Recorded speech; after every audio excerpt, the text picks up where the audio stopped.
fasting Ramadan is obligatory on 6 conditions: to be Muslim, to be sane, adult, healthy, resident, not traveling, and free from menstruating and after childbirth blood. Among the elements which are disliked during Ramadan is fantasizing, means having sexual fantasies,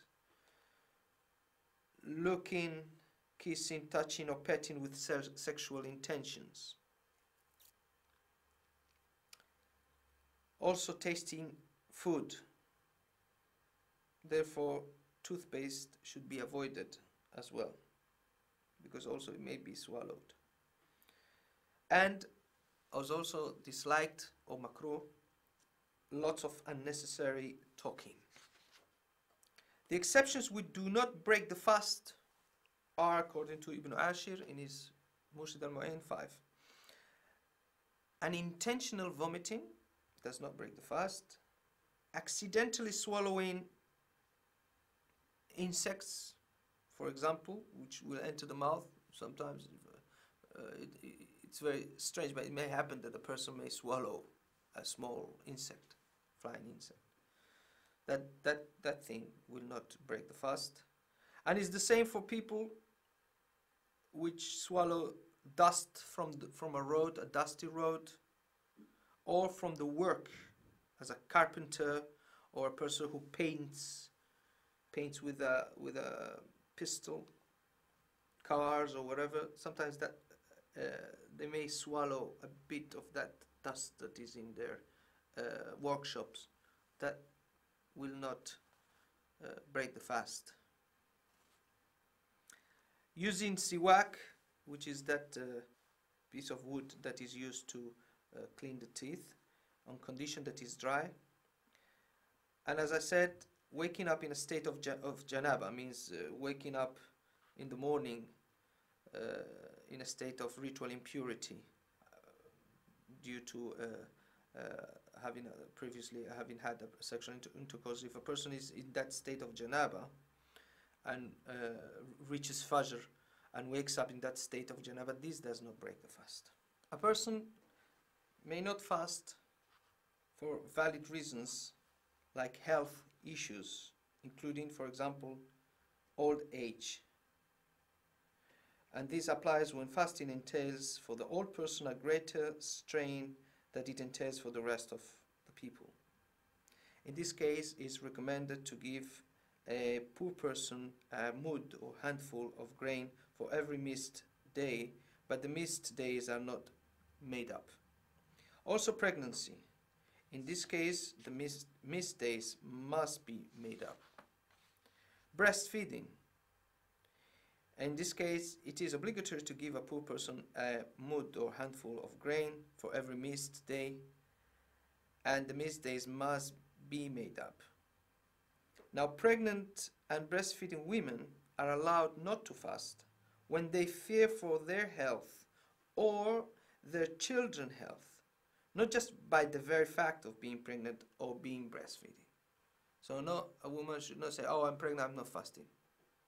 Or I'm breastfeeding, I'm not fasting. No, if she has a reason to fear that her pregnancy may be endangered, or her health, and therefore her pregnancy may be endangered if she fasts, or the child will not have enough milk because she's not drinking water because while she fasts, that allows her to not to fast. Not just, oh, if I'm breastfeeding woman, don't fast in general. That's not the rule. Suffering hardship because of weak health.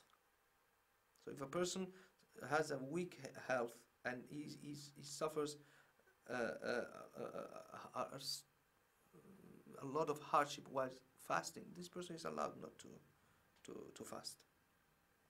Fearing that one will acquire an illness if he fasts because of some condition, Or he has an illness, but it will worsen their illness if he fasts. For example, some people who have stomach ulcers or have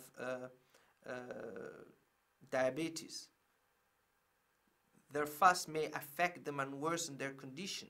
So these people are allowed not to fast.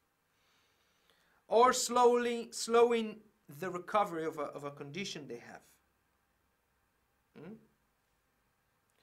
So all this dispensation of fasting due to health reasons should be based on consulting a trustworthy doctor or based on one's own experience as well. And if a person is fearing death or extreme harm, such as loss of limbs or capacity of senses if he fasts, then fasting is haram. Because if fast is going to lead us to a death or extreme harm of our body or our senses or our limbs, then fasting is not allowed in that specific condition and case. Also, traveling a distance that allows one to shorten the prayers, which is approximately 48 miles or 78 kilometers one way. If we that also allows us not is a dispensation for not fasting, but it has its specific rules that we're not going to go very much into detail in it. So these are some of the rules related to the fiqh or the regulations of the Islamic law related to Ramadan and fasting, and specifically according to the Maliki school of fiqh, very widespread in the North and West Africa, and also very widespread in Europe and North America. سبحان ربك رب العزة عما يصفون وسلام على المرسلين والحمد لله.